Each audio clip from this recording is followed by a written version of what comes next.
Sizi ne yaptıktan sonra kaçacağım ben? Hadi sonra anlatırım. Atının yollarını çöz. Doğru Abdurrahman'a git, durumu anlat. Atları o götürecek. Ben eğerleri çadıra götüreceğim. Eyvallah kardeş. Eyvallah.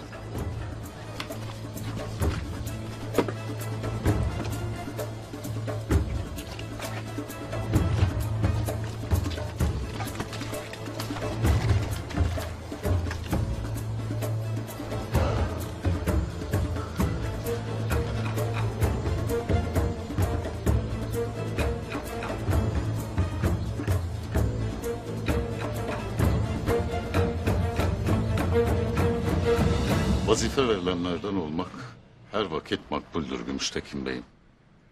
Bilirim ki gönlünden beylik geçenler bunu dile getirmekten hicap duyarlar. Toyu açma şerefi sana düştüğüne göre önce senin gönlünden geçeni öğrenmek isteriz. Eyvallah artık beyim. Kanaatimce beylik makamına obamız için nice hizmetler etmiş Korkut Bey'imizin yiğit evladı Tuğtekin Bey layıktır.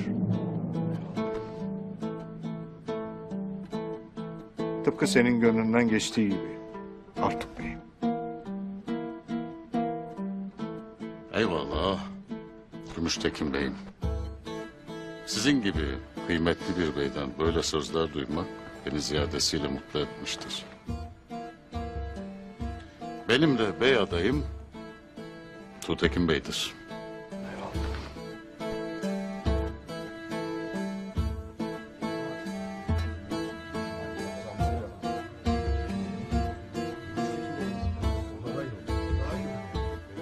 Tuğtekin Bey'e saygımız sonsuzdur. Lakin kendisine verilen baş alplik vazifesinde muvaffak olamadığı hepimizin malumu. Tuğtekin Bey, Dudurga Beyliği'nde nasıl başarı elde edecek, ben de bunu merak ediyorum.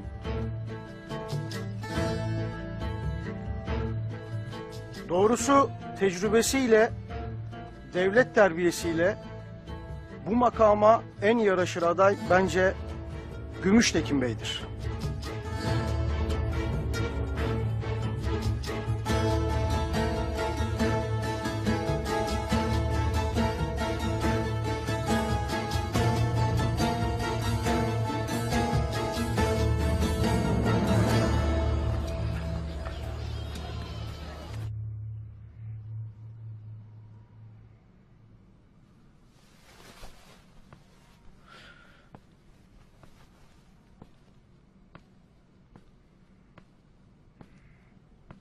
Beni emretmişsin ana. Gel oğul, otur hele.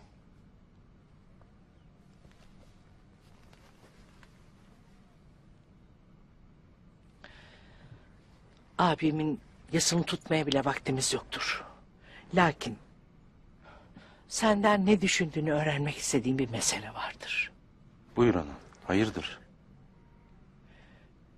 Gayrı iki oba aynı yolda yürümemiz mümkün değildir oğul. Ben böyle görürüm. Bunu nasıl söylersin ana?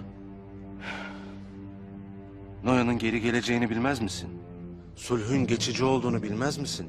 Bizim bu birlikteliğe ihtiyacımız vardır. Göç kervanında bize yaptıklarını hatırla. Onca yanan canımızı, şehidimizi hatırla ana. Bizim ne gidecek bir yerimiz, ne kalacak bir yuvamız vardır. Bence bu birliktelik devam etmelidir. Ben böyle düşünürüm.